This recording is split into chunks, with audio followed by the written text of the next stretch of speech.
गुडघ्यांवरती साव. पण मीमांसा दर्शनाचं मागच्या वेळेला बघितलेलं होतं. सर मला जरा शेअर स्क्रीन करायची परमिशन देता का? हा हो का.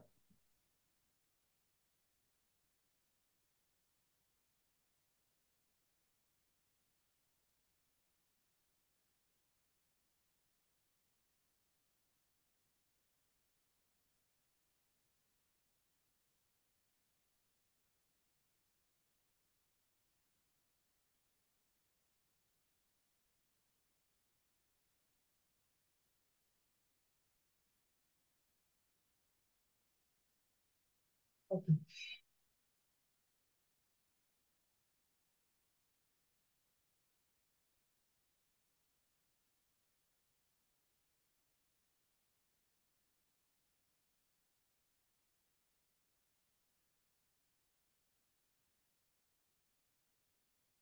हं. आपण मागच्या वेळेला मीमांसा दर्शनाचं मोक्षाचं स्वरूप आपण बघितलं होतं. पण त्याच्यातलं मला एक जाणवलं की काही संकल्पना आपल्याला थोड्याशा रिवाइज करायला पाहिजे, की काय आहेत त्या थोड्याशा समजून घ्यायला पाहिजेत. हं. आता मीमांसा याचा अर्थ अर्थ काय आहे मला सांगा बरं. मीमांसाचा अर्थ काय आहे? मीमांसा म्हणजे विश्लेषण. हा. मीमांसा शब्दाचा अर्थ काय आहे, की विश्लेषण करणं किंवा चिकित्सा करून त्याचा परामर्श एखाद्या गोष्टीचा घेणं किंवा एखाद्या दोन गोष्टींमध्ये संबंध काय आहे तो निश्चित करणं किंवा जिज्ञासा किंवा एखादा आपण काय म्हणूया की एखादा आपण अ, विचाराला आपण खूप मानतो म्हणजे पूजित विचार असं त्याचं वर्णन केलं जातं. असं आहे. पण आता इथे आपण दर्शनांच्या हिशोबामध्ये जर आपण संदर्भामध्ये त्याचा विचार केला तर काय होतं की अ, वेद वचनांचा समन्वय करून दाखवणं म्हणजे वेदांमध्ये जी काही वचनं आहेत तर त्यांचा संबंध करून दाखवणं. हं? तर असा त्याचा अर्थ होतो. आणि आपण त्याला पूर्वमीमांसा का म्हणतो आपण तेही बघितलं की त्याचे चार भाग आहेत प्रत्येक वेदाचे. तर संहिता, ब्राह्मण, अरण्यक आणि उपनिषद. तर त्याचे पहिले भाग आहेत तर ते मीमांसामध्ये येतं की ज्याच्यामध्ये कर्मकांड आहे. आणि जे उपनिषद आहेत तो शेवटचा भाग आहे तो ज्ञानकांड आहे. आणि म्हणून वेदाच्या अंती येतं म्हणून त्याला वेदांत असं म्हटलं जातं. तर आता आपण जर विचार केला ही सहा दर्शनं तर त्या सहा दर्शनांमध्ये प्रत्यक्षामध्ये मीमांसा आणि वेदांत ही पूर्णपणे वेदांवर आधारित आस्तिक दर्शन आहे. आपण असं म्हणता येईल की बाकीची जी दर्शन आहेत त्यांनी वेदांमधल्या काही गोष्टी उचलल्या आहेत पण ह्या गोष्टी म्हणजे अगदी पूर्णपणे वेदांवरती मूळ विचार त्यांचा आधारित आहे. आता मीमांसा दर्शनाचं मुख्य प्रयोजन का बरं ते मीमांसा दर्शन आहे आताच मी सांगितलं. कोण सांगेल? वेदांवरती आधारित आहे ना ते मीमांसा दर्शन आणि वेदांत दर्शन. हा मग ते का बरं आहे म्हणजे त्यांचं प्रयोजन काय आहे? आता आपण बघितलं की वेदांची जी रचना आहे तर ती वेगवेगळ्या काळामध्ये झालेली हो की नाही. आणि वेगवेगळ्या ऋषींनी कडून झाली म्हणजे त्याच्यामध्ये ऍडिशन झाली किंवा ती पुढे आपल्यापर्यंत आलेली आहे. तर ते वेदवचन म्हणजे त्याच्यामध्ये थोडासा विरोधाभास आपल्याला अ, जाणवून येतो म्हणजे वेगवेगळ्या जर आपण वेदांचा विचार केला तर तर तो त्या गोष्टी नाहीशा करून त्यांच्यामध्ये म्हणजे जे सगळे वेद आहेत तर त्याच्यामधली जी वचनं आहेत तर त्याच्यामध्ये समन्वय साधायचा आहे किंवा वेदांमधली जी वचनं त्यांनी सांगितलेली आहेत तर त्यांची संगती लावायचंय. आणि आपण म्हटलंय की वेदांना प्रामाण्य आहे. मग वेदाला प्रामाण्य मानण्यासाठी ते त्याला म्हणजे एस्टॅब्लिश करायला लागतं. आपण मराठीमध्ये ज्याला म्हणतो की सुप्रतिष्ठित करायला लागतं की मग कोणीतरी म्हणेल की नाही नाही अमुक अमुक ठिकाणी असं सांगितलंय. कारण आपल्याला वेदांमध्ये शोधायला लागेल. पण आपण हे दर्शनांमध्ये विचार केला तर वेदांमधल्याच काही गोष्टी करून त्यांनी आपण आता असं म्हणू शकतो की परमाणुवाद अमुक एक दर्शनामध्ये हे एक अमुक एक दर्शनामध्ये. तसं इथे त्यांनी म्हटलं की वेदांमधली जी वाक्य आहेत तर ती एकसंगती लावायची आहे आणि लोकांनी त्याला प्रतिष्ठा द्यायला पाहिजे वेदाचं प्रामाण्य मानण्यासाठी. तर ते मुख्य मीमांसा दर्शनाचं प्रयोजन आहे. आणि मग आपण बघितलं की ते कर्मकांडावरती सगळं आहे की त्याच्यावरती म्हणजे एखादी गोष्ट कशी करायची त्याच्यावरती सांगितलेलं आहे म्हणजे तत्वज्ञानावरती त्याच्यात चर्चा नाहीये. आणि मग मीमांसाला असं म्हटलं जातं की धर्मशास्त्र आहे. कारण का त्याचं पहिलं सूत्र असं आहे की अथ तो धर्म जिज्ञासा. म्हणजे मी आता धर्माबद्दल माहिती सांगतो, अशा प्रकारचं त्याचं आहे. तर इथे आता धर्म याचा अर्थ त्यांनी काय सांगितलंय की अ, म्हणजे की जी आपण यज्ञ यागादी जी कर्म आहेत की ती आपल्याला कसं आहे, त्यांनी यज्ञ यागाचं वर्णन केलेलं आहे. आणि मग ते आपल्याला काय देतात, तर अलौकिक आणि शुभ फळं अशी आपल्याला देतात. तर धर्म याचा अर्थ काय की अलौकिक आणि शुभ फळं देणारी जी काही यज्ञ याग त्यांनी की ठराविक सांगितलेली आहे, तर ती कर्म तुम्ही आचरण करायचं म्हणजे तो धर्म, असं त्यांच्या म्हणण्याप्रमाणे उल्लेख धर्माचा आपल्याला आढळतो. आता वेदांमध्ये आपण काल ज्या वेळेला मोक्षाची संकल्पना मागच्या वेळेला बघत होतो, त्यावेळेला अपूर्व ही संकल्पना आली होती. तर अपूर्व ही संकल्पना पुन्हा एकदा आपण थोडक्यामध्ये समजून घेऊया की अ, आपण त्याला बघितलं की जर तुम्ही एखादं कर्म केलं तर त्याचं शुभ फळ मिळतं. बरोबर, चांगलं कर्म केलं की त्याचं शुभ फळ मिळतं. हम्म आता आणि वेदांमध्ये त्यांनी काय सांगितलंय की याग करायचे. बरोबर, तर मग हे याग करणं म्हणजे काय की त्यांनी जी काही कर्म सांगितलेली आहे, म्हणजे एखादं झाडाचं रस पाहिजे असेल तर मग तो कोणत्या वेळी काढायचा, मग तो कोणत्या भांड्यामध्ये घ्यायचा, मग तो कशा प्रकारे आणायचा, मग तो कुठे ठेवायचा, म्हणजे इतक्या छोट्या छोट्या गोष्टींचं प्रयोग करताना किंवा याग करताना त्या छोट्या छोट्या गोष्टींचं त्यांनी ते वर्णन केलेलं आहे. आणि हे याग करताना हे असे अनेक कर्मांची त्यांनी एक म्हणजे शृंखला किंवा एक साखळीच आहे की हे झाल्यावर ते करायचं आणि ते तसंच केलं पाहिजे, त्यावेळेलाच केलं पाहिजे. आणि हे एक एक कर्म जे आहे याग करताना सांगितलेलं, तर त्याला त्यांनी अपूर्व मानलेलं आहे. आणि अशा पद्धतीने जर तुम्ही त्यांनी जे सांगितलेला सिक्वेन्स आहे त्या सिक्वेन्सनी जर अपूर्व उत्पन्न होतं असं त्यांनी म्हटलेलं. आणि हे सगळं अपूर्व तुमचं एकत्र झालं की त्याचं फळ जे आहे ते तुम्हाला निश्चित मिळतं. हम्म आणि मग त्यांनी म्हटलं की तुम्ही सत्कर्म केलं तर त्याचं शुभ फळ असतं आणि दुष्कर्म केलं तर ते अशुभ फळ मिळतं. पण मग आता मला सांगा की आपण जर असं म्हणतो की समाजामध्ये अशी लोक बघतो की खूप वाईट कर्म करतात पण तरी सुद्धा त्यांना सगळं काही मिळतं. म्हणजे आपला विश्वास उडतो की अरे मी एवढं चांगलं वागतो पण माझ्या वाट्याला दुःख आहे, पण ही लोक अशी विचित्र वागतात पण त्यांच्या वाट्याला मात्र सगळं मिळतंय. तर त्यांचं म्हणणं काय आहे की कुठलंही जे काही म्हणजे एखाद्या कर्माचं फळ तुम्हाला जरी ताबडतोब जरी मिळालं नाही ना, तरी ते कालांतराने ते तुम्हाला म्हणजे कर्म नष्ट झालं ना तरी त्या कर्माचा संस्कार आपण जे योगामध्ये पण म्हणतो ना, तसं इथे त्यांनी कर्माचा संस्कार न म्हणता त्याला सामर्थ्य म्हटलेलं आहे. की एखादं कर्म नष्ट झालं तरी सुद्धा त्याचं सामर्थ्य राहतच. आणि त्या सामर्थ्याला त्यांनी अपूर्व किंवा अदृष्ट असं म्हटलेलं आहे. म्हणजे हा विशिष्ट शब्द त्यांनी वापरलेला आहे. आणि मग त्या सामर्थ्यामुळे तुम्हाला तशी तशी फळं तुम्हाला मिळत जातात असं त्यांनी सांगितलेलं आहे. तर अपूर्व किंवा अदृष्ट ही जी काही संकल्पना आहे ही फक्त मीमांसा दर्शनामध्ये विशेष अशी मांडली गेलेली आहे.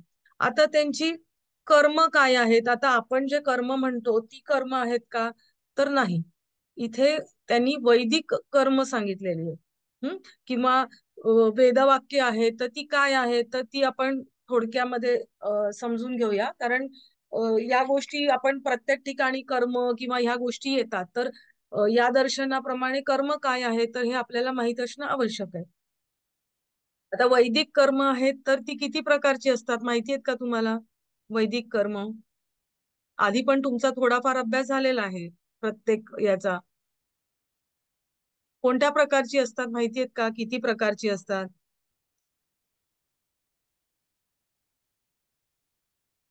ठीक आहे. वैदिक कर्म ही 4 प्रकारची असतात. हं? तर पहिलं जे आहे तर ते श्रौत कर्म. श्रौत कर्म. आता श्रौत कर्म म्हणजे काय, तर वेदांमधली जी काही सांगितलेली कर्म आहे ना, तर त्याला त्यांनी म्हटलेले श्रौत कर्म. आणि जो अग्निहोत्र करतो ना, तर अग्निहोत्र करणारे जे आहेत तर त्यांनाच फक्त तो श्रौत कर्म करू शकतो. तर त्याचं उदाहरण आपण आता हे थोडक्यात बघतो त्यामुळे विस्ताराने हे काय मी सांगत नाही. तर श्रौत कर्म त्याचं उदाहरण त्यांनी काय दिलंय की ज्योतिष्टोम यज्ञ, की तो अग्निहोत्र म्हणजे वेगळ्या वेगळ्या माणूस जन्मतो, म्हणजे अग्नी कधी विझवला जात नव्हता पूर्वीच्या काळी, हो की नाही. आणि अग्निहोत्राच्या रूपामध्ये तो कायमस्वरूपी होता, म्हणजे माणूस अगदी जन्माला येतो मेल्यानंतर सुद्धा आणि कायमस्वरूपी ते अग्नी चालू असतो, असं जे अग्निहोत्र म्हणजे ते ठराविक करणारे जे काही ऋषी होते, तर ते- तेच हे कर्म करू शकत होते. श्रौत कर्म त्याला म्हटलं जातं. नंतर दुसरं म्हणजे स्मार्त कर्म. हं म्हणजे काय, तर स्मृतीमध्ये जे काही उल्लेख केलेले कर्म आहेत, म्हणजे वेदांतावर आधारित कर्म आहे, पण वेदांमध्ये ते सांगितलेले नाहीयेत, अशा प्रकारची जी कर्म आहेत, तर त्याला स्मार्त कर्म म्हटलं जातं. आता ते 16 संस्कार त्याच्यामध्ये येतात, म्हणजे आपण जे आपल्या आयुष्यामध्ये जन्मल्यापासून काय त्याच्या आधीपासून, म्हणजे लग्न होतं, गर्भधान विधी किंवा हे सगळे जे काही 16 संस्कार आपले आयुष्यामध्ये येतात, तर ते सगळे स्मार्त कर्मामध्ये येतात. नंतर पौराणिक कर्म म्हणजे पुराणांवर आधारित जे कर्म आहेत, तर त्यांना पौराणिक कर्म म्हटले की आपण अ, काय बरं, यज्ञ करतो, म्हणजे दुर्गोत्सवामध्ये आपण नवचंडी यज्ञ करतो किंवा शतचंडी यज्ञ करतो, तर हे सगळे पुराणांमध्ये सांगितलेले आहेत. तर पुराणांवर आधारित जे काही आपण गोष्टी करतो त्यांना पौराणिक कर्म म्हटलेले आहे. आणि चौथं म्हणजे तंत्र किंवा आगम परंपरा असं म्हटलेलं आहे, की आपण जे गणपतीची प्रतिष्ठापना करतो, तर म्हणजे त्याचं उदाहरण आपण असं देऊ शकतो की गणपती आपण हे करतो, प्रतिष्ठापना करतो. मग बीजमंत्र जरी वेगवेगळे म्हणजे कर्म वेदांमध्ये सांगितलेलं नसलं, तरी त्या कर्मांचे मंत्र म्हणजे वैदिक असू शकतात, की कसं आपण यम लम हम हे सगळे बीजमंत्र जे आपण वापरतो, तर ते आपले तंत्र परंपरेशी संबंधित आहे. तंत्र जे विज्ञान म्हणजे तंत्रामध्ये ह्या गोष्टी सांगितलेल्या आहेत. आपण चक्रांशी संबंधित पण आपल्याला माहिती आहेत, प्रत्येक चक्राचा बीजमंत्र आहे, हो की नाही. तर तो तंत्रामध्ये सांगितलेला आहे, तर त्याच्यावर आधारित ज्या आहेत कर्म केली जातात, ते तंत्र किंवा आगम परंपरा असं म्हटलं जातं. म्हणजे वैदिक कर्म आपण 4 बघितले: श्रौत कर्म, स्मार्त कर्म, पौराणिक कर्म आणि तंत्र किंवा आगम परंपरा. तर हे जे त्यांनी कर्म करायचे सांगितले, तर हे याला अनुसरून तुम्ही आयुष्यभरामध्ये कर्म करायचंय असं त्यांनी सांगितले, आणि ते तुम्ही जर व्यवस्थित केले तर तुम्हाला त्याचं चांगलं फळ मिळणार आहे. अशा प्रकारे. आता आपण म्हटलं मगाशी की त्याचं मीमांसा दर्शनाचं प्रयोजन काय आहे, की का बरं मीमांसा दर्शन म्हणजे वेगळं त्यांना करावं असं वाटलं, किंवा तर त्यांनी ते वेदवाक्यांची सुसंगती लावायची, आपण मगाशी जे म्हटलं, किंवा तर तर ती वेदवाक्य जी आहेत, तर ती किती प्रकारची आहेत, तर ती 5 प्रकारची आहेत. हम्म वेदवाक्य जरी सांगितलेली आहेत, तर ती 5 प्रकारची आहेत. तर म्हणजे थोडक्यामध्ये त्याची 5 प्रकार म्हणजे कुठलं येतं, तर पहिलं म्हणजे विधिवाक्य येतं. नंतर दुसरं म्हणजे विधी येतं, नाही मंत्र येतं. मग नामधेय येतं, निषेध वाक्य येतं आणि अर्थवाद येतं.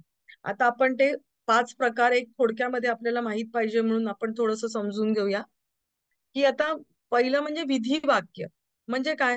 आता विधीचा अर्थ काय होतो, की आपण एखादी गोष्ट कशी करावी, त्याला आपण विधी म्हणतो ना. अमुक एक विधीनी अमुक एक कार्य करावं असं आपण म्हणतो.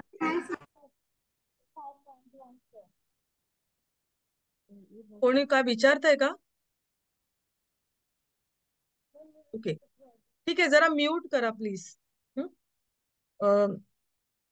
म्हणजे आपण ठराविक पद्धतीने एखादं कार्य करतो त्यावेळेला त्याला आपण विधी म्हणतो, हो की नाही. तर म्हणजे अमुक एक कर्म करायचं तर अमुक एक रीतीने कर, असं आपण ज्या वेळेला अशी आज्ञा ज्या वेळेला म्हणजे दिली जाते, असं आज्ञा करणारं जे काही वेदवाक्य असतं त्याला विधिवाक्य म्हटलं जातं. आता हे विधिवाक्य 4 प्रकारचं असतं. तर ते 4 प्रकार कोणते? पहिल्या याच्यामध्ये विधिवाक्यामध्ये 4 प्रकार. एक म्हणजे उत्पत्ती विधी, म्हणजे पहिल्यांदा कर्माचं वर्णन येतं, तर त्याला ते वाक्य. दुसरं येतं विनियोग विधी, म्हणजे कर्माचा उल्लेख ज्याच्यामध्ये येतो ते वाक्य, म्हणजे अमुक एक कर्म कसं करायचं ते जे वाक्य येतं आपल्या याच्यामध्ये वेदांमध्ये, तर त्याला त्यांनी म्हटलेलं आहे विनियोग विधी. म्हणजे यागामध्ये वापरलेले, आता विनियोग करणं म्हणजे काय, एखाद्या वस्तूचा विनियोग करायचा म्हणजे काय, आपण त्या वस्तू कशा वापरायच्या, पैशाचा विनियोग करतो आपण म्हणतो, म्हणजे पैसा कसा कसा कुठे कुठे गुंतवायचा, कसा वापरायचा, हा, तर आता इथे कर्मांचा, आता इथे कर्म म्हणजे काय, याग वगैरे कर्म आहेत त्याच्याशी संबंधित आहे, हो की नाही. तर मग यागामध्ये वापरल्या जाणाऱ्या सर्व वस्तू आहे, त्या यागाशी त्याचा संबंध कसा आहे, तर ही जी सांगणारी वाक्य वेदांमध्ये जी येतात, तर त्याला विनियोग विधी म्हटलेलं आहे. आणि मीमांसामध्ये कसं आहे, कर्मकांडाला महत्व दिलेलं आहे की नाही, की म्हणजे एखादी गोष्ट करायची, कर्म करणं हे पहिलं आहे, हो की नाही. त्यामुळे कर्म महत्वाचं मानलं गेलेलं आहे.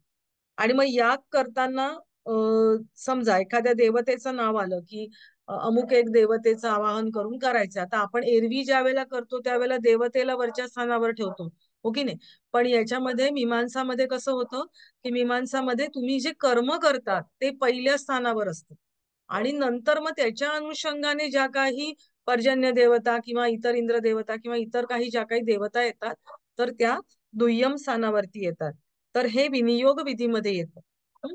आता प्रयोग विधी म्हणजे काय, की आता तुम्ही एखादा याग करणार आहात किंवा एखादा प्रयोग करणार आहात, तर त्याचा क्रम कसा असणार आहे, म्हणजे अमुक एक आधी करायचं, अमुक एक नंतर करायचं, अमुक एक तिसऱ्या स्थानावर आहे, हा जो क्रियांचा क्रम सांगणारी जी काही वाक्य असतात, तर त्याला प्रयोग विधी असं म्हटलं जातं. आणि अधिकार विधी, चौथं म्हणजे काय, अधिकार विधी म्हणजे काय, की त्या यागाचं फळ, म्हणजे आपण म्हणतो ना की अमुक एक गोष्ट केली की तुम्हाला अमुक एक मिळेल, तर त्या यागाचं जे फळ सांगणारी जी काही वाक्य आहेत, तर त्याला अधिकार विधी म्हटलंय. आता वेदवाक्यांचे आपण 5 प्रकार बघितले, त्याच्यातलं पहिलं बघितलं आपण विधी वाक्य, त्याच्यामध्ये 4 बघितले, उत्पत्ती विधी, विनियोग विधी, प्रयोग विधी आणि अधिकार विधी. आता दुसरं काय आहे, तर मंत्र. हम्म आता मंत्र, आपल्याला मंत्राचा अर्थ माहितीये. मग आता आता प्रयोग हे जे काही केले जातात, म्हणजे आता पाऊस पडायला पाहिजे, एखाद्या प्रदेशामध्ये पाऊस पडायला पाहिजे, तर त्याच्यासाठी जे काही गोष्ट केली जातात ना, काही गोष्टी एकत्र आणून केल्या जातात आणि यज्ञ म्हणजे याग वगैरे काय काय केलं जातं, तर त्याला त्यांनी प्रयोग म्हटलेले आहे. तर ते प्रयोग करताना आता त्याचा क्रम तुम्हाला नीट लक्षात राहायला पाहिजे, बरोबर. अमुक एक याच्यानंतर अमुक एक करायचंय, तर तो क्रम तुम्हाला नीट लक्षात राहायला पाहिजे. म्हणून त्या ज्या काही गोष्टी करायचंय, जे काही कर्म करायचंय, तर त्याचं स्मरण राहण्यासाठी मंत्र असतात. की म्हणजे त्याच्यामध्ये आपण एरवी मंत्र कशासाठी म्हणतो, की अमुक एक देवतेचं आवाहन करायचंय, अमुक एक मंत्र म्हणला की आपला तो देवाशी संबंधित असतो, बरोबर. तर इथे मंत्र याचा अर्थ तसा नाहीये.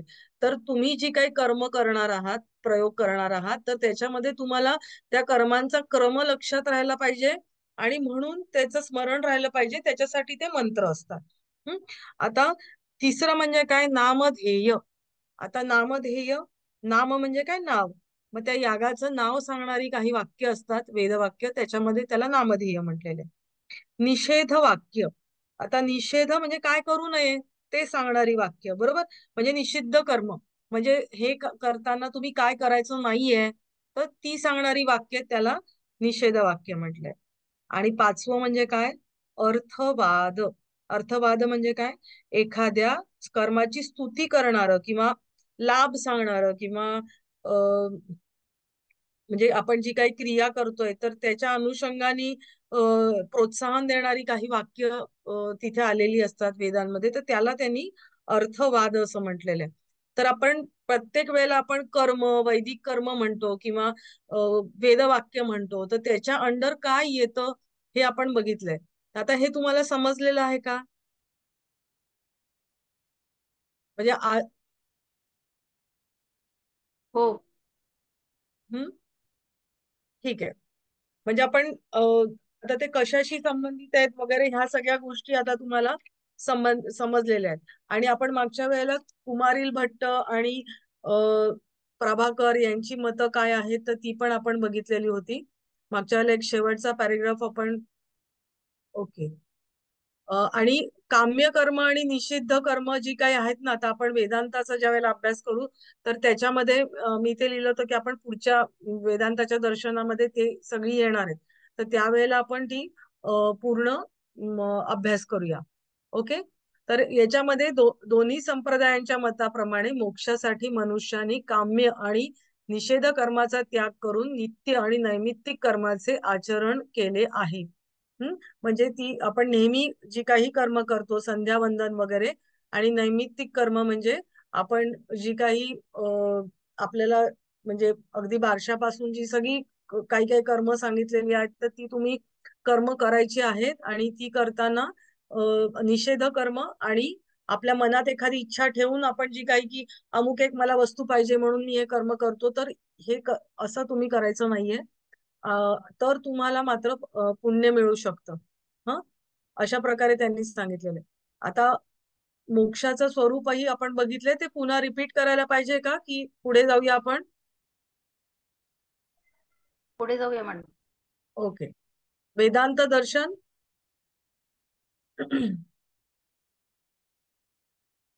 एक मिनिट.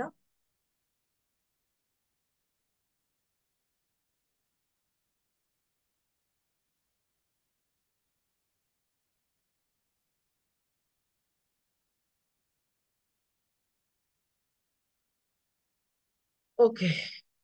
मला आता वेदांत दर्शनाबद्दल कोण सांगेल थोडक्यामध्ये? अद्वैत वेदांत.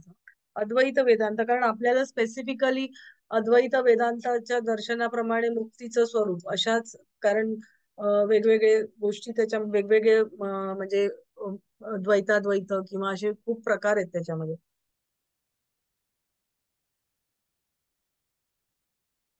पण सांगेल अद्वैत वेदांताबद्दल?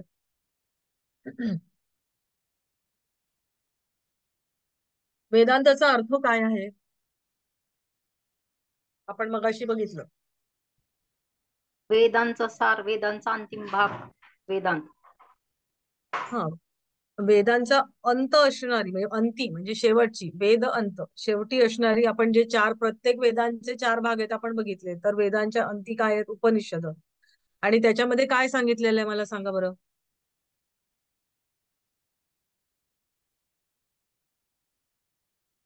आपण बघितलं पूर्वमीमांसामध्ये काय सांगितलंय? पूर्वमीमांसामध्ये कर्मकांड सांगितले कर्मकांड आहे, बरोबर. म्हणजे काही आणि कर्म. हा, आणि मग याच्यामध्ये काय सांगितलेलं आहे? की तत्वज्ञान सांगितलेलं आहे, बरोबर. फिलॉसॉफी किंवा तत्वज्ञान सांगितलेलं आहे उपनिषदांमध्ये. म्हणजे जे काही सगळी वेद आहेत, तर त्यांच्यामधले त्या वेदांचा निष्कर्ष काढून त्याच्यातलं जो काही सिद्धांत जे काही सांगायचे, तर ते सगळे वेदांत दर्शनामध्ये सांगितलेले आहेत. म्हणजे काय आपण त्याला काय म्हणू जवळजवळ शकतो? ज्ञानकांड म्हणू मध्ये, शकतो. हा, हो, जवळजवळ सर्वच उपनिषदांमध्ये मोक्ष आणि म्हणजे ब्रह्म म्हणजे परमब्रह्म मोक्ष याबद्दल जास्तीत जास्त चर्चा केलेली आहे. बरोबर. उपनिषदांमध्ये तत्वज्ञान आहे. तर आपण मग त्याला काय म्हणतो? ज्ञानकांड. म्हणजे जसं पूर्वमीमांसाला आपण कर्मकांड म्हटलंय, तर हे ज्ञानकांड आहे, कारण तत्वज्ञानाची विषयी त्याच्यामध्ये चर्चा केलेली आहे. तर याच्यामध्ये प्रमुख किती उपनिषद सांगितलेली आहेत वेदांतामध्ये? 10 प्रमुख उपनिषद सांगितलेली आहेत. ईश, केन, कठ, प्रश्न. 13. मुख्य मुख्य 10 सांगितलेली आहेत. ईश, केन, कठ, प्रश्न, मुंडक, मांडुक्य, तैत्तरीय, छांदोग्य, ऐतरेय आणि बृहदारण्यक. अशी म्हणजे ही 10 मुख्य उपनिषद सांगितलेली आहेत. आता मला सांगा, वेदांतामध्ये प्रस्थानत्रयी असा उल्लेख येतो. हा, तर त्याच्यामध्ये म्हणजे 3 ग्रंथांचा म्हणजे वेदांताचा तुम्हाला अभ्यास करायचा आहे, तर तुम्हाला या 3 ग्रंथांचा अभ्यास करणं आवश्यक आहे. म्हणजे तर या 3 ग्रंथांना मिळून त्यांना प्रस्थानत्रयी, त्रयी म्हणजे 3, प्रस्थान म्हणजे उगम. ह तर प्रस्थानत्रयी म्हणजे या 3 ग्रंथांचा तुम्ही एकत्रितपणे अभ्यास करायला पाहिजे. तर म्हणजे मग हे 3 ग्रंथ कुठले आहेत माहिती आहेत का तुम्हाला? 3 ग्रंथ माहिती आहेत का प्रस्थानत्रयी मध्ये येणारे? उपनिषद आहेत हे. काही म्हणजे आपल्याला वेदांत दर्शन शिकतोय, तर काही त्यांच्या संकल्पना आपल्याला माहित असाव्यात. तर उपनिषदाला श्रुती प्रस्थान म्हटलं जातं. म्हणजे काय की ते वेदांवरती आधारित आहे आणि गुरु शिष्य परंपरेने ते चालत आलेले. मग त्याच्यानंतर दुसरं म्हणजे काय? भगवद्गीता. त्याला स्मृती प्रस्थान म्हटलं जातं, म्हणजे स्मृतींवरती आधारित आहे, महाभारत वगैरे. महाभारतावर आधारित आहे. ब्रह्मसूत्र न्याय प्रस्थान. न्याय आपण दर्शन शिकलो की नाही, न्याय प्रस्थान म्हणजे तर्कशुद्ध विचारणी असते, तर त्याच्यावरती ते आधारित आहे. किंवा म्हणजे आणि ब्रह्मसूत्र यातलं ब्रह्मसूत्र म्हणजे काय, ते वेदांत सूत्र किंवा वेदांत दर्शनाचा हा मुख्य ग्रंथ असं म्हटलं जातं. ब्रह्मसूत्र किंवा वेदांत सूत्र त्याला. आता मला सांगा, ब्रह्मसूत्र म्हणजे त्याची नावं आता आपल्याला बघितलं, वेदांत सूत्र म्हटलं जातं किंवा ब्रह्मसूत्र म्हटलं जातं किंवा त्याला शारीरक सूत्र पण म्हटलं जातं. तर ते कोणी रचली, म्हणजे वेदांत दर्शनाचा रचयिता कोण आहे? शंकराचार्य. नाही. वेदांत दर्शन ज्यावेळेला आपण म्हणतो तर त्याचं रचयिता वेदव्यास किंवा त्याचं द्वैपा म्हणजे वेगवेगळी नावं उल्लेख येतो, द्वैपायन व्यास किंवा बादरायण व्यास म्हणजे. तर हे म्हणजे वेदव्यास आपण ज्याला म्हणतो ते वेदांत दर्शन. वेदांत दर्शनाच्या अंडर वेगवेगळी अद्वैत वेदांत किंवा द्वैताद्वैत, शुद्धाद्वैत किंवा असे वेगवेगळे त्याचे परंपरा सुरू झाल्या. तर त्याच्यामध्ये जे अद्वैत वेदांत आहे तर त्याचे जनक आद्य शंकराचार्य. आलं लक्षात? हो परत मॅडम. एकदा सांगा शेवटचं. हे बघा, वेदांत दर्शनाचं म्हणजे मुख्य ग्रंथ जर तुम्हाला विचारलं तर तो वेदांत सूत्र किंवा ब्रह्मसूत्र किंवा शारीरिक सूत्र, म्हणजे त्याचं नाव एकच, म्हणजे एकाच याला ते तीन वेगवेगळ्या प्रकारे आपण म्हणू शकतो, त्याची नावांचा उल्लेख आहे. आणि त्याची रचना कोणी केली तर वेदव्यासांनी. आता वेदव्यासांना द्वैपायन व्यास, बादरायण व्यास अशा निरनिराळ्या नावांनी प्रसिद्ध आहे, म्हणजे रचयिता म्हणून. तर त्याच्यानंतर आता त्याच्यामध्ये वेगवेगळे वेदांताचे आपण जर त्याच्यात वेगवेगळे भाष्य त्या वेदांतावरती झालीत, म्हणजे वेदांताचे वेगवेगळे भाग पडले आपण म्हणूया, वेगवेगळ्या परंपरा निर्माण झाल्या. तर ते केवलाद्वैत, विशिष्टाद्वैत, द्वैत, द्वैताद्वैत, शुद्धाद्वैत किंवा असे वेगवेगळे सुरू झाले. तर याच्यामध्ये केवलाद्वैत म्हणजे अद्वैत वेदांत आपण ज्याला म्हणतो, अद्वैत वेदांत ज्याचा अभ्यास आपण करणार आहोत, ज्याच्याबद्दल परीक्षेमध्ये दरवेळेला विचारलं जातं, तर त्या अद्वैत वेदांताचे जनक कोण आहे तर आद्य शंकराचार्य आहे. आलं लक्षात? हो मॅडम. वेदांत दर्शन वेदव्यास, पण अद्वैत वेदांत कोण? शंकराचार्य. आद्य शंकराचार्य, बरोबर. आद्य शंकराचार्य. आणि मग त्यांनी या वेदांतावरती भाष्य लिहिलं, त्याला म्हणतात शारीरक भाष्य. 8व्या शतकाच्या सुमारामध्ये शारीरक भाष्य हे त्यांनी लिहिलं त्याच्यावरती. बरोबर. आपला संबंध अद्वैत वेदांत, कारण त्याच्यावरती अद्वैत वेदांतावरती मोक्ष संकल्पना आपण, मुक्तीचं स्वरूप काय, त्यांनी त्याला मुक्ती म्हटलेलं आहे. तर मुक्तीचं स्वरूप काय आहे ते आपण आता बघणार आहोत. मग आता आधी आपण थोडस त्या दर्शनाबद्दल थोडस जाणून घेऊया. आता त्याच्यामध्ये मला सांगा की त्यांनी प्रमुख सिद्धांत सांगितले एका वाक्यामध्ये, कोणतं बरं सांगितलेले आहेत? मगाशी कोणीतरी सांगितलं, काय बरं सिद्धांत सांगितले?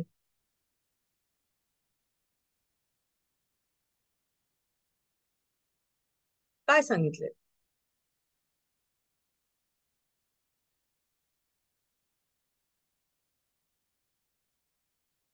समोर स्क्रीनवर पण दिसतंय, दुसरी ओळ आहे ना,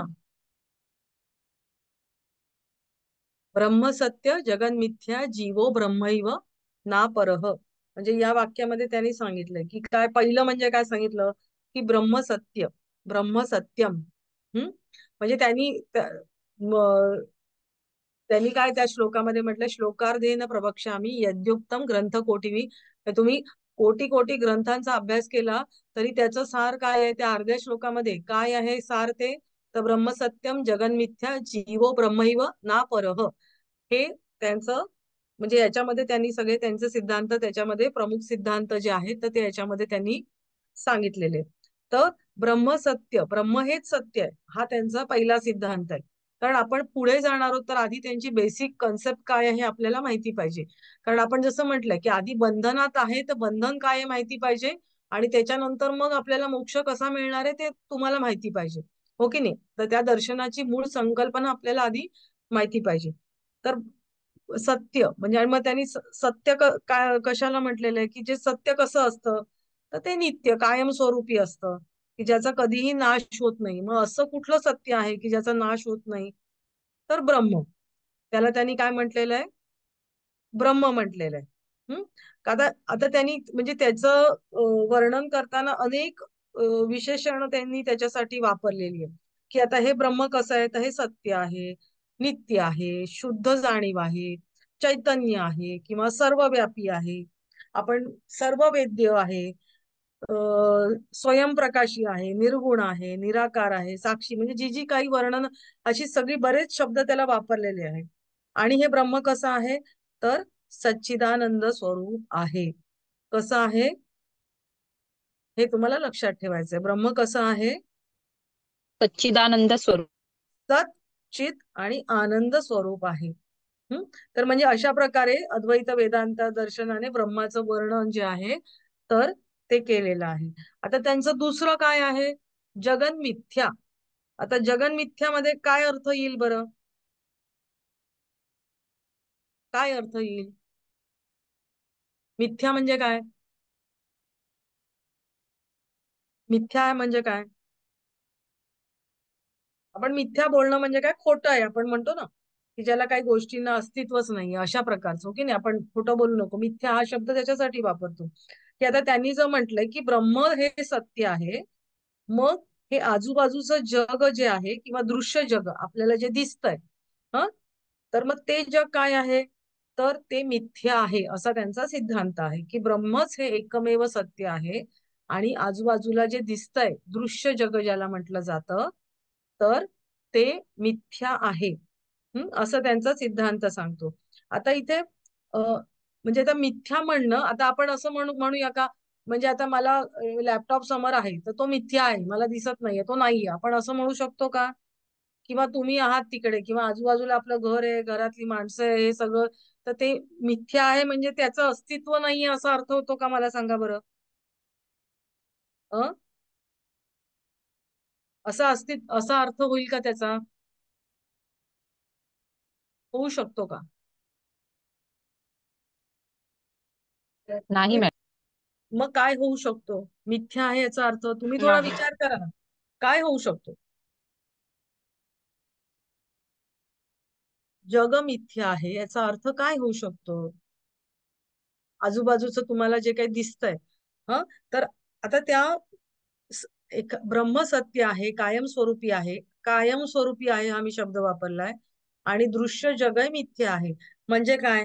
की या जगामध्ये ज्या ज्या गोष्टी आपल्याला दिसत आहेत तर त्या कशा आहेत? नश्वर आहेत, नश्वर आहेत. हा, बरोबर. त्या क्षणिक आहेत किंवा नश्वर आहेत किंवा त्या कायमस्वरूपी त्या टिकणार नाहीयेत. मग त्याला आपण तत्वज्ञानामध्ये काय बरं शब्द वापरतो, की ते दृश्य जग आहे, तर हे कसं आहे? जड आहे, ते अनित्य आहे, सतत बदलणार आहे, हो की नाही? अनित्य आहे. हम्म. आणि जगामध्ये आपल्या प्रत्येक गोष्टी म्हणजे त्या तिथे स्थळ काळानुसार त्या मर्यादित आहेत, आणि म्हणून त्यांनी काय म्हटलेलं आहे की जग मिथ्या आहे. ह जगन मिथ्या. ओके. आता मग तिसरं काय नंतर तर तिसरं काय म्हटलेलं आहे त्यांनी? तर जीव ब्रह्मैव ना परह. आता ब्रह्म हे सत्य आहे, दुसरं म्हटलंय जग हे मिथ्या आहे, आणि तिसरं त्यांनी म्हटलंय काय? की जीव हाच ब्रह्म आहे, असं अद्वैत वेदांत सांगतो. जीव हाच ब्रह्म आहे. आता जीव म्हणजे काय? जीव म्हणजे काय? तर आत्मा. हम्म.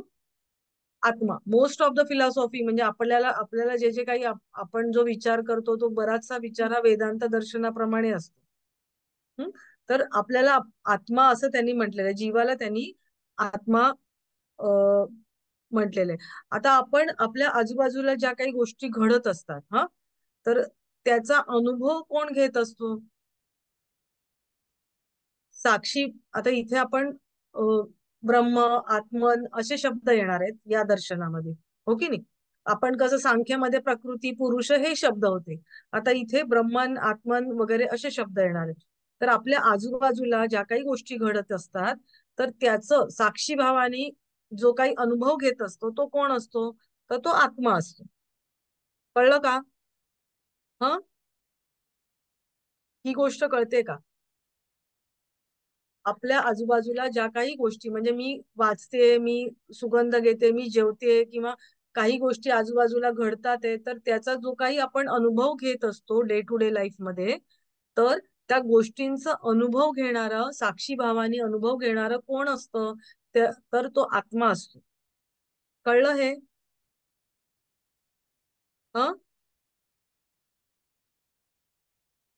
कळलं का? हे एवढं कळतंय? हो. हा.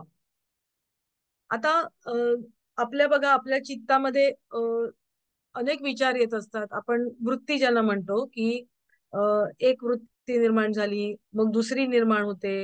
हा.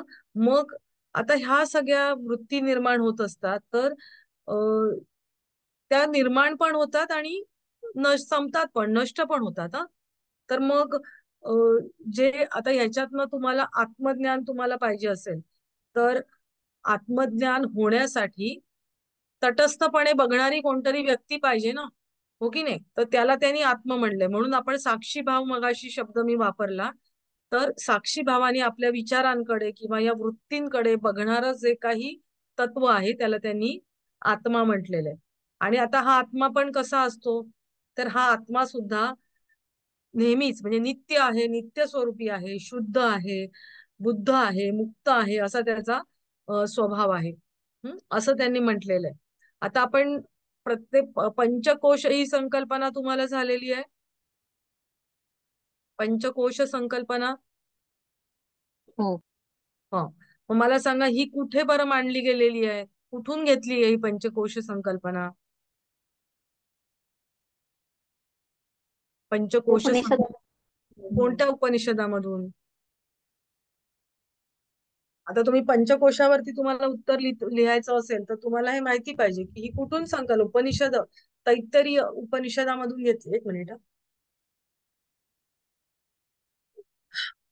तैत्तरीय उपनिषदामधून पंचकोश ही संकल्पना घेतलेली आहे. तर त्याच्यामध्ये त्यांनी काय म्हटलेलं आहे, की बाहेरचा कोश त्यांनी अन्नमय, त्याच्या आतमध्ये प्राणमय, त्याच्या आतमध्ये कुठलं? प्राणमयच्या आतमध्ये आनंदमय. नाही, मनोमय. मनोमय. मनोमयच्या आतमध्ये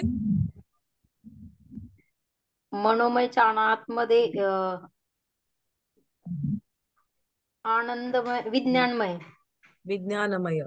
विज्ञानमयच्या आतमध्ये आनंदमय.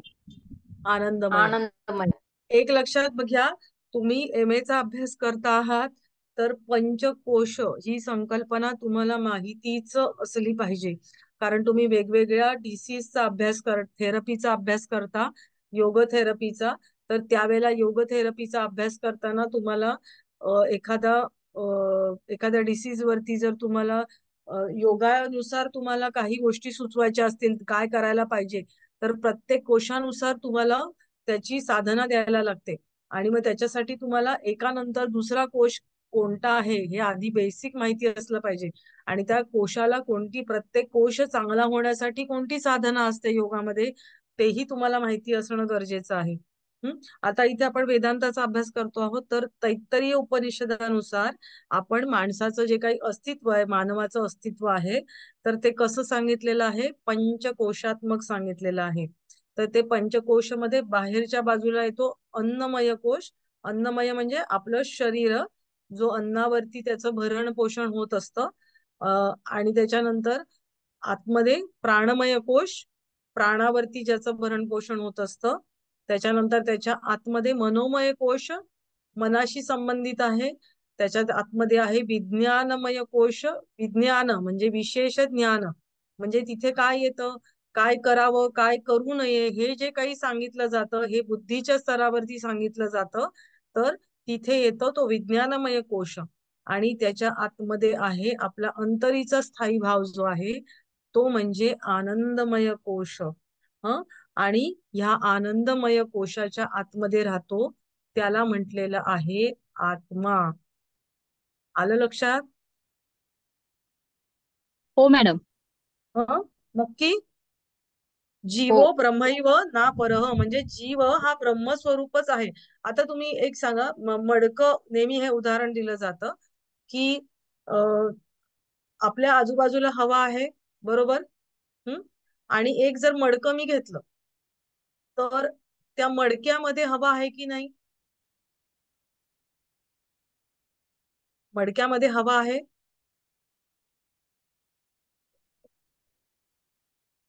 आहे का नाही? हो हो. नक्की. नक्की. आहे. आहे. हा. मग मला सांगा, मडक्यातली हवा आणि बाहेरची हवा वेगळी आहे का? मडक्यातली हवा आणि बाहेरची हवा वेगळी आहे का? वेगळी आहे. नाही. का नाही वेगळी? वेगळी आहे की नाहीये? ठामपणे सांगा. वेगळी असेल. नाही. नाही, वेगळी वेगळी नाही मॅडम, एकच हवं आहे ते. तीच तीच असते हवा, फक्त मडक्यानी त्याला सीमित केलेलं असतं, बरोबर. ती सेमच असते. मग आता हे ब्रह्मन, म्हणजे ह्या ब्रह्मांडामध्ये ही जी शक्ती आहे ब्रह्मन, ह जे सत्य, नित्य सत्य आहे, सच्चिदानंद स्वरूप जे ब्रह्मन आहे, तर तेच आपल्यामध्ये पण तेच आहे. ह तर ते काय आहे? आत्म्याच्या स्वरूपात आहे, बरोबर. मग जीव कसा आहे? हा ब्रह्मस्वरूपच आहे. कळलं? हो. ह म्हणजे आपण थोडक्यामध्ये मडक्यातली हवा, आपल्यातला जो आत्मा आहे तो, आणि बाहेर ब्रह्मन आहे. ह मग ते ब्रह्मन बाहेरचं आणि आपल्यातलं सेमच झालं की नाही? ते दुसरं ना परहत, वेगळं नाहीये ते काही. हम्म. जीव आणि म्हणजे जे ब्रह्म आणि आत्मा हे एकच आहे, हे सांगणारं वाक्य ते आहे. हम्म. म्हणजे की आत्मा म्हणजे आत बाहेर सगळं तो एकच आहे, फक्त तो जीवाच्या ठिकाणी आहे. आणि म्हणून त्याला त्यांनी काय म्हटलेलं आहे की आत्मा म्हटलेलं आहे. आता ते आपण मागे जसं उदाहरण घेतलं होतं ना, की स्फटिकाच्या शेजारी समजा जास्वंदीचं फूल ठेवलं, तर काय होतं? तर तो स्फटिक कसा दिसायला लागतो? तो त्या कसा दिसायला फुलाच्या लागतो? कलरचा. लाल, त्या त्या फुलाच्या त्या कलर. रंगाचा कलरचा दिसायला लागतो. आणि त्याच्याप्रमाणेच कसं असतं की आत्मा हा नित्य, शुद्ध, बुद्ध वगैरे त्यांनी अशी उदाहरणं दिलेली. पण आता तो जीवाच्या ठिकाणी आलाय, मग जीवाच्या ठिकाणी काय असतं? चित्तवृत्ती असतात की नाही? आणि त्याच्यामुळे त्याला आपण जीव म्हणतो. कळलं? कळलं का? हो मॅडम. आत्माच्या ठिकाणी म्हणजे आता तो ऍक्च्युली ब्रह्मन आणि आत्मन हे एक एक प्रकारचेच आहे, सेमच आहे. तो ब्रह्मच आहे, पण आपल्या जीवाच्या ठिकाणी तो येतो आणि त्याच्यामुळे चित्तवृत्ती येतात आणि मग त्याच्यामुळे त्याला म्हणजे जीवत्व येतं. आणि आपण ज्या जीवाच्या ठिकाणी जे ब्रह्मन असतं त्याला आपण आत्मा असं म्हणतो. हम्म. ते त्याला काहीतरी घटाकाश, हा मगाशी मला तो शब्द आठवत नव्हता की घटाकाश म्हणजे घटामध्ये जे आकाश असतं ते म्हटलेले. आणि मठाकाश म्हणजे बाहेर जे काही मठामध्ये जे आकाश असतं त्याला मठाकाश म्हणतात. पण मग ते वेगवेगळं असलं, वेगवेगळं नाहीये. म्हणजे आतली हवा जे मी म्हटलं ना, तर ते हवा घटाकाश आणि मठाकाश असे शब्द तुम्हाला जर तुम्ही पुस्तकं वाचली तर त्याच्यामध्ये अशा प्रकारचं उदाहरण तुम्हाला दिलेलं आढळतं. आता आपण त्यांचे तीन हे बघितले. पहिलं म्हणजे काय? ब्रह्मसत्य. दुसरं काय बघितलं? जगत मिथ्या आणि जीव ब्रह्मणा जीवो ब्रह्म, जीवो ब्रह्म ब्रह्मैव म्हणजे जीव ब्रह्म एव. जीव हाच ब्रह्म आहे ना परह, म्हणजे तो वेगळा नाहीये. मग हे तिसरं बघितलं. आणि चौथं काय आहे त्यांचं? की ज्ञानान मोक्ष हा, म्हणजे ज्ञानाने तुम्हाला मोक्ष मिळतो. मोक्ष कशाने मिळणार आहे तुम्हाला? मोक्ष कशाने मिळणार आहे?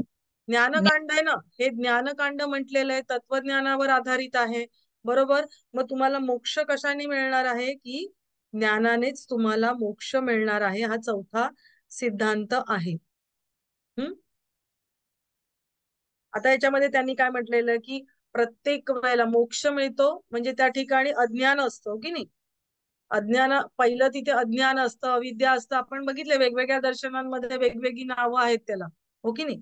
तर अज्ञानामुळे काय असतं, येतं की प्रत्येक जीव आहे तर त्याला सुख दुःख म्हणजे हे वाट्याला येत असतं की नाही? जीव म्हटला की त्याला सुख दुःखाचे भोग येणारच आहेत. हो की नाही? मग हे त्याला काय वाटतं की हे भोग म्हणजे आत्म्याला होतात असा त्याचा भ्रम होतो. हम्म? अज्ञानामुळे जीवाला जे काही सुख दुःखाचे भोग येत असतात तर ते आत्म्याला होतात असं त्याला भ्रम होतो. आणि हा भ्रम त्याचा नाहीसा करायचा असेल तर त्याच्यासाठी काय उपाय आहे? काय उपाय आहे? ज्ञान. ज्ञान. कारण का त्यांनी काय म्हटलंय, आत्मा हा सदैव मुक्तच आहे. हो की नाही? मग तो मुक्त आहे तर तो बद्ध कसा होणार? मग आधी तुम्ही हे ज्ञानाने जाणून घ्या. बरोबर. आता तुम्ही याचा अर्थ असा नाही की आता तुम्हाला कळलं अद्वैत वेदांतामध्ये अमुक अमुक सांगितलंय म्हणजे मला मोक्ष मिळाला असा त्याचा अर्थ होतो का? ज्ञानाने मोक्ष मिळाला ना, तुम्हाला कळलं की अ, अमुक अमुक केलं की अमुक अमुक होतं म्हणजे मोक्ष मिळाला का तुम्हाला? नाही मिळाला. ओके नाही? त्याच्यासाठी त्यांनी त्यांची पद्धती सांगितलेल्या आहेत की मोक्ष कसा मिळवायचा, कशा प्रकारे पुढे जायचंय. तर त्याच्यासाठी त्यांनी काही गोष्टी सांगितलेल्या आहेत. हम्म? कसं कसं पुढे जायचंय त्यासाठी. आता आपण आपल्या विषयाकडे यायचंय.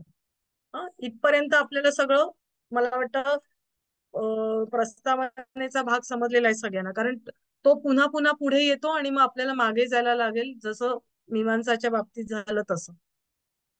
ओके. आता इथपर्यंत सगळ्यांना समजलेलं आहे. हो मॅडम. हा. ओके. आता आपण हे स्क्रीनवरती आहे त्याचा विचार करूया. अद्वैत वेदांत दर्शन हे उपनिषदातील सिद्धांतावरती आधारित आहे. या दर्शनाचा बंधन आणि मोक्ष याविषयीचा स्वतःचा असा वेगळा दृष्टिकोन आहे. ऍक्च्युली प्रत्येक दर्शनाचाच अशा आपला एक वेगळा दृष्टिकोन हा असतो. मोक्षाची संकल्पना अद्वैत, अद्वैत. द्वैत म्हणजे काय? द्वैत म्हणजे काय? द्वैत म्हणजे दोन. दोन. आपण बघितलं सांख्य हे द्वैतवादी आहे कारण पुरुष आणि प्रकृती या दोन संकल्पना त्याच्यामध्ये आहे. आता इथे अद्वैत याचा अर्थ काय होणार आहे? याचा अर्थ काय होणार आहे? अद्वैत. दोन्ही एकच. हा म्हणजे दोन नाहीये, एकच. बरोबर. अद्वैत. आता अद्वैत नावावरूनच आता या दर्शनाची विचारसरणी काय असू शकेल हे आपल्याला कळतं. अद्वैत म्हणजे यात आपण मगाशी बघितलं की आत्मा आणि ब्रह्म हे काही वेगळं नाहीये, ते एकच आहे. हे झालं अद्वैत. कळलं? या दर्शनाप्रमाणे आत्मा आणि ब्रह्म यांच्या एकात्मकतेचे ज्ञान होणे म्हणजेच मोक्ष होय. या दर्शनाप्रमाणे ब्रह्म हे एकमेव सत्य तत्व मानले आहे. त्या व्यतिरिक्त इतर सर्व जगत मिथ्या मानले आहे. मिथ्या म्हणजे काय आपण बघितलं मगाशी. ब्रह्म हे संपूर्ण जगताला व्यापून उरलेले आहे. उपनिषदांमध्ये ब्रह्माचे गुण सत, चित आणि आनंद हे सांगितलेले आहे. ब्रह्माचे गुण सच्चिदानंद, सत, चित, आनंद असं म्हटलेले आहे. आता सत म्हणजे काय? तर जी वस्तू, सत म्हणजे असणं. मग जी वस्तू भूतकाळ, वर्तमान काळ, भविष्यकाळ या तिन्ही काळांमध्ये तिच्या सत्य स्वरूपामध्ये विद्यमान असते. आणि मग अशी कुठली आहे वस्तू की तिन्ही काळांमध्ये आहे, कायमस्वरूपी आहे? तर ब्रह्म. ब्रह्म ही अशी एकमेव सत्य वस्तू आहे. आता चित, चित म्हणजे काय? तर प्रकाश किंवा ज्ञान. आता सच्चिदानंद म्हटल्यावर आपल्याला सत म्हणजे काय, चित म्हणजे काय आणि आनंद म्हणजे काय तर हे माहिती पाहिजे. बरोबर. सत म्हणजे काय? असणं. मग असणं म्हणजे तिन्ही काळांमध्ये जी आहे, कायमस्वरूपी आहे अशी सत्य स्वरूप गोष्ट काय? तर ब्रह्म. आणि चित म्हणजे जी प्रकाशमान आहे, जी ज्ञान स्वरूप आहे त्याला चित म्हटलेलं आहे. आणि आनंद हे ब्रह्माचे स्वरूप आहे. आदिशंकराचार्यांनी अद्वैत वेदांताचे सार एका श्लोकात सांगितलेले आहे. श्लोकार्धेन श्लोक अर्धेन प्रवक्ष्यामि यद उत्तम ग्रंथकोटिभिः ब्रह्म सत्यं जगन्मिथ्या जीवो ब्रह्मैव ना परः. म्हणजे अनेक ग्रंथांचा तुम्ही अभ्यास केला तरी सुद्धा ते त्याचं सार हे त्यांनी अर्ध्या श्लोकामध्ये सांगितलेलं आहे. ब्रह्म सत्य जगन्मिथ्या जीवो ब्रह्मैव ना परः. आता मोक्ष प्राप्तीचे उपाय काय आहेत? मॅडम एक मिनिट मॅडम. हा बोला. मग एक थोडस कन्फ्युजन. आता अद्वैत हा जो शब्द आहे ना, अद्वैत, आता आपण बघितलं द्वैत म्हणजे दोन, मग हे हा दोन काय नेमकं, आणि अद्वैत म्हणजे जे लावलेलं आहे आधी, ह्याची थोडी फोटो सांगा ना मॅडम प्लीज. अद्वैत म्हणजे दोन नाही, ते दोन म्हणजे आता तुम्ही ब्रह्म आणि आत्मन हे वेगळे वेगळे आहे का? नाही, आपण तर याच्यामध्ये घटातला एक आहे असं मांडलंय. घटातला आकाश, घटातला आकाश आणि पटात घट आकाश आणि मठ आकाश म्हणजे आजूबाजूचं जे आकाश आहे पोकळी ती आणि घटातली पोकळी ही वेगळी आहे का? नाही नाही, एकच आहे. हा मग एकच हा आहे. आपलं शरीर, हा मी म्हणजे हा जीव किंवा तुम्ही म्हणजे हा जीव आहात, बरोबर. मग प्रत्येक आपल्या ठिकाणी जो आहे त्याला आत्मन म्हटलेलं आहे आणि बाहेर जे आहे ते ब्रह्मन. आत्मन हे ब्रह्मनचं स्वरूप आहे, पण हे जीवाच्या ठिकाणी आलेलं आहे, बरोबर. आणि ह्या दोन नाही आहेत गोष्टी, एकच आहे. त्याला त्यांनी अद्वैत म्हटलेलं आहे. दोन नाहीये, एकच आहे. कळलं? अविद्या आपण म्हणतो की नाही, अद्वैत दोन नाहीत, एकच आहे. कळलं? एकच आहे. अच्छा, म्हणजे हा, म्हणजे दोन अद्वैतचा अर्थच मुळात दोन नाही असा अर्थ. दोन नाही. आपण मग त्यांनी म्हणले ना, जीव ब्रह्मैव ना परह, म्हणजे हा जीव जो आहे तो वेगळा नाहीये, तो सुद्धा ब्रह्मच आहे असं त्यांनी म्हटलेलं आहे. म्हणजे काय, मग बाहेरचा तो ब्रह्मन तोच आपला ब्रह्मन एकच आहे ना, म्हणजे माझ्यातला आत्मन आणि ब्रह्मन हे एकच आहे, वेगळं नाहीये असं त्यांनी म्हटलंय. हा जीव सुद्धा ब्रह्मन स्वरूपच आहे, कारण असं त्यांनी म्हटलंय. फक्त त्या जीवाच्या ठिकाणी आलाय तो, ही म्हणजे आपण उपाधी त्यांनी म्हणजे जीव का म्हटलंय आपल्याला, की आपण चित्तवृत्ती आहेत आणि त्याच्यामुळे त्याला त्यांनी जीवाची उपाधी दिलेली आहे. पण या जीवाच्या ठाई असलेलं आत्मन आणि हे ब्रह्मन हे एकच आहे, ते वेगळं नाहीये. हे दोन वेगळे नाहीयेत, सेपरेट नाहीयेत असं त्यांनी म्हटलंय. कळलं? थँक्यू. हा. हो, थँक्यू. ऍक्च्युली म्हणूनच मगाशी मी त्यांचे जे काही हे आहे चार त्यांचे ते विस्ताराने घेतले, कारण ते जर नाही कळले तर मोक्ष कशाशी मिळायचा तेच आपल्याला कळणार नाही ना. आता पुढे जाऊया. अद्वैत वेदांताप्रमाणे मोक्ष ही कोणती मिळवण्याची स्थिती नव्हे, तर जाणण्याची स्थिती आहे. आता जाणणं काय, बुद्धीने जाणतो ना आपण, मिळवणं हे कर्मानी असतं आणि जाणणं हे बुद्धीनी असतं, हो की नाही? हा, मग इथे ज्ञानकांड आहे ना, तत्वज्ञान पर आहे ह्या गोष्टी, हो की नाही? याचा अर्थ असा नाही इथे काही करायला नाही सांगितलंय, फक्त वाचा आणि तुम्हाला कळेल असा त्याचा अर्थ नाहीये, एवढं लक्षात घ्या. पण आधी तुम्ही ह्या गोष्टी बुद्धीने जाणा आणि मग त्याच्यानंतर ते मिळवण्यासाठी तुम्ही प्रत्येक ठिकाणी कर्म हे येतच, पण जास्त महत्व कशाला दिलेलं आहे? ज्ञानाला दिलेलं आहे. आत्मा हा वस्तुतः नित्य, शुद्ध, बुद्ध आणि मुक्तच असतो. फक्त अज्ञानामुळे आपल्या सत्य स्वरूपाच्या ज्ञानापासून तो अनभिज्ञ राहतो. अज्ञान आहे त्याच्यामुळे आपलं जे सत्य स्वरूप आहे, की आपण ब्रह्मनचाच एक पार्ट आहोत, आपलं कसं ब्रह्मन आहे किंवा काय, तर त्या सगळ्या क्वालिटीज आपल्याला माहित नाहीयेत का, तर अज्ञानामुळे आपल्याला त्या माहित नाहीये. स्वतःच्या सत्य स्वरूपाची व ब्रह्माशी एकतेची त्याला जाणीव झाली, म्हणजे माझ्यातला आत्मन आणि ब्रह्मन हा एकच आहे याची ज्या वेळेला जाणीव होते, तर त्यावेळेला मोक्ष प्राप्ती होते. हे ब्रह्म आणि आत्मा यांच्या एकत्वाचे ज्ञान प्राप्त करण्यासाठी मनुष्याला काही योग्यता प्राप्त कराव्या लागतात. म्हणजे आता हे तुम्हाला वाक्य वाचून तर कळलं की बाबा माझ्यातलं आत्मन आणि हे ब्रह्मन हे एकच आहे. पण आता तुम्हाला हे एकत्व तुम्हाला जर त्याचं ज्ञान खरोखरच प्राप्त करून घ्यायचं आहे, तर तुमच्याकडे काही क्वालिटीज असायला पाहिजे. तुम्हाला काही योग्यता प्राप्त करून घ्यायला लागतात. तर आता त्या कुठल्या आहेत, तर ते आपण बघणार आहोत. मोक्ष प्राप्तीसाठी चारही वेदांचे, आता चार वेद कुठले? ऋग्वेद, यजुर्वेद, सामवेद आणि अथर्ववेद. तर ह्या चारही वेदांचे आणि 6 वेदांग सांगितलेली आहेत. या वेदाची 6 अंग आहेत: शिक्षा, कल्प, व्याकरण, निरुक्त, छंद पाहिजे इथे, आणि ज्योतिष, हे 6 वेदांग आहेत. तर याचं सखोल अध्ययन करावं लागतं. हम्म. आता उपनिषदचा अर्थ काय आहे मला सांगा बरं. उपनिषद, उपनिषद गुरुजवळ बसून उप ज्ञान म्हणजे घेणे. गुरूंच्या जवळ बसून ज्ञान घेणे. बरोबर. घेणे. हा बरोबर, गुरूंच्या जवळ बसून ज्ञान घेणं. मग आता हे जी काही वेदांग वगैरे आहे, तर गुरूंच्या जवळ बसून त्याचं अध्ययन करायचंय, त्याचे जे अर्थ आहे तर त्याचं ज्ञान प्राप्त करायचंय. बरं, मग आता तुम्ही मला सांगा, हे एवढे 4 वेद 6 वेदांग एका जन्मामध्ये होतील का? अभ्यास करून तेवढी बुद्धिमत्ता सगळ्यांनाच असते का? नाही. नाही. मग हे तुमचं एक किंवा अनेक जन्मामध्ये या गोष्टी घडून येणार आहेत. कारण एका जन्मामध्ये सर्व वेदांचे ज्ञान प्राप्त करणं संभव नाही. म्हणजे पहिलं काय आहे, तर त्यांचं कुठली योग्यता तुमच्या अंगी असली पाहिजे, की 4 वेद आणि 6 वेदांगांचं ज्ञान तुम्हाला, त्याच्यात काय काय सांगितलंय, त्याच्यात अर्थ काय आहे, तर त्याचं सगळ्याचं ज्ञान तुम्हाला असलं पाहिजे. हम्म.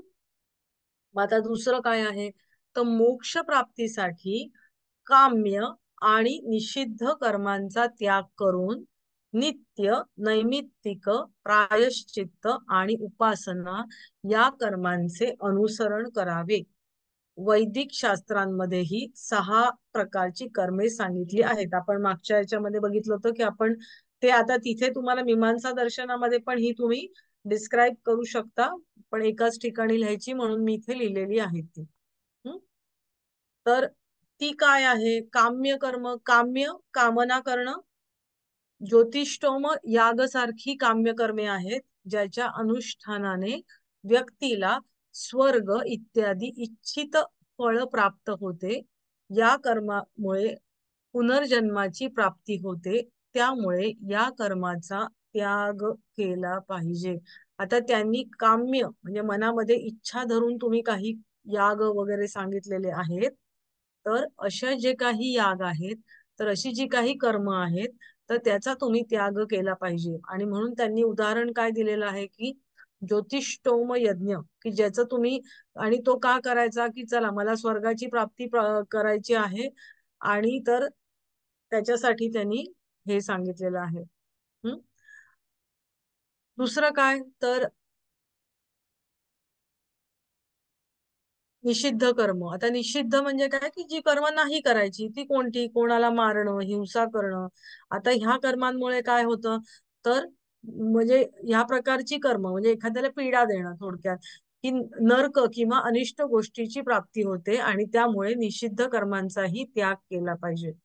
मग आता काय बरं करायचंय, तर नित्य कर्म म्हणजे संध्यावंदन, संध्या करणं, वंदन करणं, म्हणजे संध्यावंदन इत्यादी जी काही रोज करायची कर्म, आपण पूजा पाठ वगैरे करतो की नाही, ते सगळी जी रोजची कर्म आहे, तर आता जी केल्यामुळे, म्हणजे आता तुम्ही रोज केली तर तुम्हाला काय विशेष पुण्य मिळेल अशातला भाग नाहीये, पण तुम्ही नाही केली तर मात्र पाप मिळेल असं त्यांनी सांगितलं. म्हणजे केली तर तुम्हाला काय फार मोठा फायदा होईल असं नाहीये, पण नाही केली तर मात्र तुम्हाला पाप मिळेल. म्हणजे नित्य कर्म ही तुम्हाला करायलाच पाहिजे.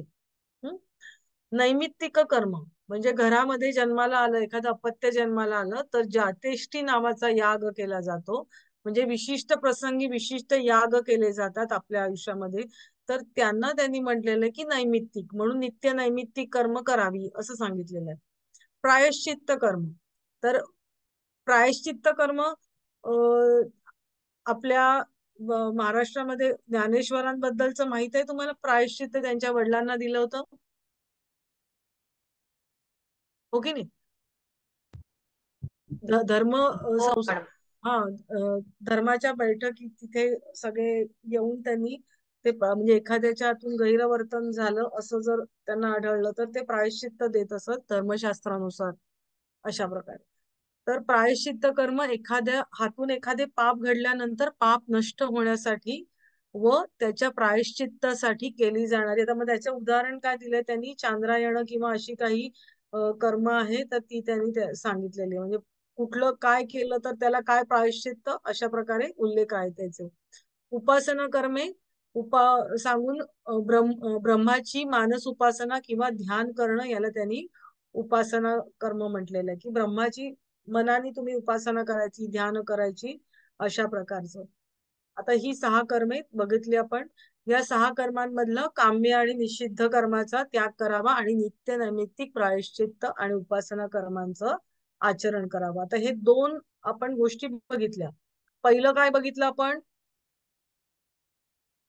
पहिलं काय बघितलं? सिद्धांत बघितले पहिले अद्वैत वेदांत. नाही नाही नाही नाही, मी मोक्ष प्राप्तीच्या उपायामध्ये पहिलं काय बघितलं ते सांगा, ते आता महत्वाचं आहे. मोक्ष ही जाणण्याची स्थिती आहे. मोक्ष प्राप्तीसाठी काय तुम्हाला काही योग्यता प्राप्त करायला लागतात की नाही, हो की नाही? हा, मग त्याच्यासाठी काय तर तुम्हाला चारही वेदांचं आणि 6 वेदांगांचं सखोल अध्ययन असणं आवश्यक आहे.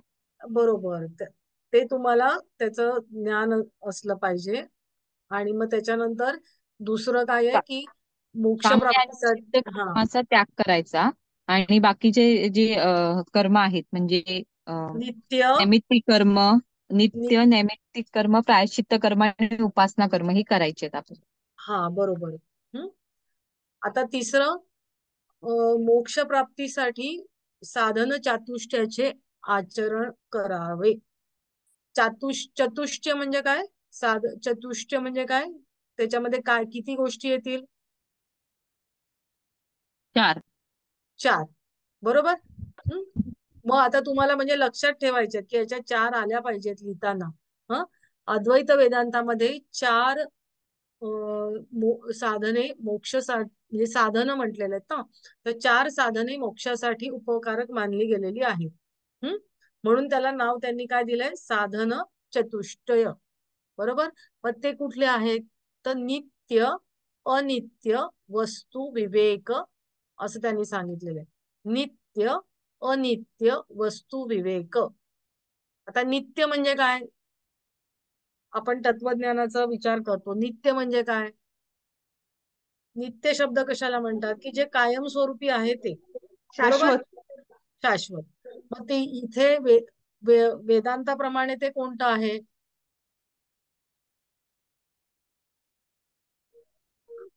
ब्रह्म. नित्य ब्रह्म. ब्रह्म. ओके. अनित्य. अनित्य काय आहे? आपल्या आजूबाजूचं जगत. आपण हे उद्या करूया का? 8 वाजून गेले, तुमचं पुढचं लेक्चर पण असेल. कारण हे थोडस अजून डिस्क्राईब करून सांगायला पाहिजे.